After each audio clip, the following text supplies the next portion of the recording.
السلام علیکم ورحمۃ اللہ وبرکاتہ۔ دل خون کے آنسو روتا ہے کہ ہم داڑھی والے ایک دوسرے کو برداشت نہیں کرتے کہ یہ فلاں مسلک کا ہے، یہ فلاں مسلک کا ہے۔ اللہ کے بندے، جس مسلک سے بھی ہو، کلمہ تو ایک نبی کا پڑھا ہے اور ایک ہی خدا ہے، ایک ہی قرآن ہے، ایک ہی اہل بیت اطہار ہیں، ایک ہی صحابہ کرام ہیں۔ اگرچہ ولی اللہ اپنے اپنے مسلک کے ہیں تو سبھی تو اللہ اور اس کے رسول کے ماننے والے ہیں۔ تو اسی لیے ہمیں مسلمانوں کو برداشت کرنا ہوگا۔ مسلمان جو بھی ہے، وہ جس مسلک سے بھی ہے، وہ جنت چاہتا ہے، حضور پاک صلی اللہ علیہ وآلہ وسلم کی شفاعت چاہتا ہے۔ تو اسی لیے ہم اپنے اعمال کو محفوظ کرتے ہوئے سب مسلک کے علماء اور عوام الناس کے ساتھ محبت کے ساتھ رہیں، کیونکہ سب کا مقصود ایک ہی ہے، اللہ عز و جل راضی ہو جائیں، پیارے حبیب ہمارے محمد کریم صلی اللہ تبارک و تعالی علیہ وآلہ وسلم راضی ہو جائیں۔ تو پھر جھگڑا کس بات کا؟ جھگڑا اس بات کا ہے کہ میرا مسلک جو ہے وہ قرآن و سنت سے لیا گیا ہے، قرآن و سنت کے اقرب ہے، زیادہ قریب ہے، باقی جو ہیں وہ قرآن و سنت سے ہٹ کر ہیں۔ اپنی افتراء کردہ ہوا باتیں ہیں تو نہیں بھائی، سب کو مرنا ہے، سب نے خدا کے سامنے پیش ہونا ہے، قبر میں سوال و جواب ہونے ہیں، تو وہاں جو ہے کسی کی نہیں چلے گی۔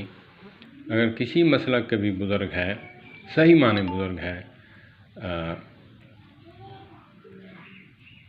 تقوی والا ہے، تو وہ اپنی بات نہیں بتائے گا، وہ وہیں سے لے گا جہاں سے صحابہ کرام نے لیا دین۔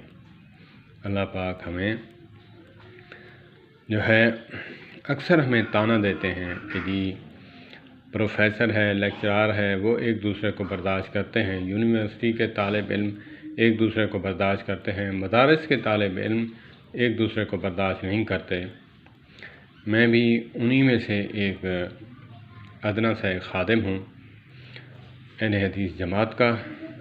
تو یہی بیماری مجھ میں بھی تھی، اللہ پاک نے مجھے ہدایت دی، اللہ پاک نے مجھے سمجھنے کی توفیق عطا فرمائی۔ تو جب انسان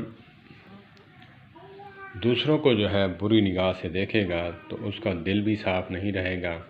جب انسان کا دل صاف ہوتا ہے تو پھر سبھی پیارے لگتے ہیں، سبھی اچھے لگتے ہیں۔ جیسے حضرت عبدالسلام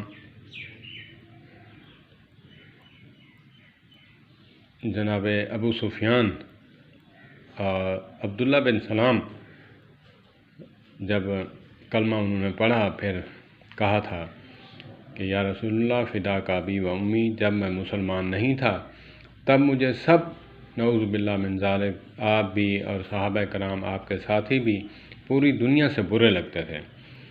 جب میں آپ کے قریب ہوا، محبت بانٹی آپ نے اور آپ کی محبت میں گرفتار ہوا، تو تب جو ہے مجھے سارے جہان سے آپ اور آپ کے ساتھی پیارے لگتے ہیں۔ اسی لیے نفرت کرنے والے وہ پھر اغیاروں کے ساتھ اٹھائے جائیں گے، اور محبت کرنے والے نبی مکرم صلی اللہ علیہ وآلہ وسلم اور صحابہ کرام کے ساتھ اٹھائے جائیں گے ان کے جھنڈے تلے۔ اللہ پاک ہمیں ایک دوسرے کو برداشت کرنے والا بنائے۔ تو ہمیں تھوڑی سمجھ کی ضرورت ہے، علماء کرام سنیں، علماء کرام اچھی اچھی باتیں بتاتے ہیں۔ ہر مسلک میں منفی سوچ والے بھی ہیں، مثبت سوچ والے بھی ہیں، تو آپ مثبت سوچ والوں کے ساتھ رہیں۔ اللہ پاک ہمیں محبت کرنے والا بنائے۔ سب علماء جو ہیں میرے سروں کا تاج ہیں، کیونکہ میں نے جو کچھ سیکھا، جو کچھ پڑھا، انہی کی بدولت ہے۔ انسان جس کا کھاتا ہے اس کو پھر نہیں بھونکتا۔ اللہ پاک ہمیں مؤدب بنائے، بے ادب نہ بنائے، با ادب با نصیب، بے ادب بے نصیب۔ میرے چینل کو سبسکرائب کریں، اتحاد مسلم کو، اور دوستوں کے ساتھ شیئر کریں، لائک کریں، سبسکرائب کریں، شیئر کریں۔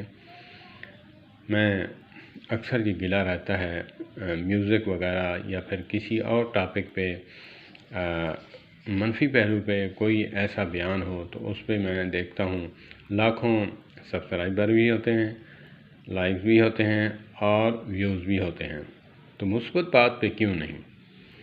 مجھے میرے چینل کو پروموٹ کریں، کیونکہ آپ کے جسٹ ایک انگلی لگانے سے آپ کا خرچہ نہیں ہوگا، میری حوصلہ افزائی ہوگی، میرا جو چینل ہے وہ پروموٹ ہوگا، اچھی باتیں جو ہے میں مزید کوشش کروں گا کہ اللہ پاک مجھے بھی عمل کی توفیق عطا فرمائے، اور میں چینل بنانے کا مقصد ہی یہی ہے کہ جو میں نے علماء سے سیکھا، مثبت باتیں جو مجھے ملیں میں آگے شیئر کروں۔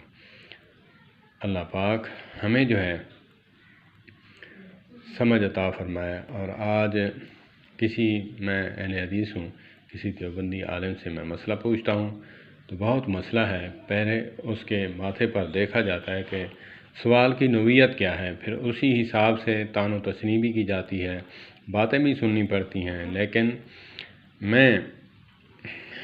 جو میں نے باتیں سیکھیں علماء کرام سے عوام الناس کو بتانے کی کوشش کروں گا۔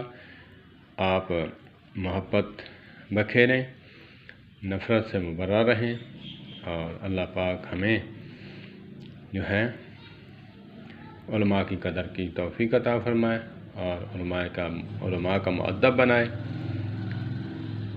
اور علماء ہمارے سروں کا تاج ہیں، انہی کی بدولت جو ہے ہم تک دین پہنچا، یہی دین کے وارث ہیں۔ والسلام علیکم ورحمۃ اللہ وبرکاتہ۔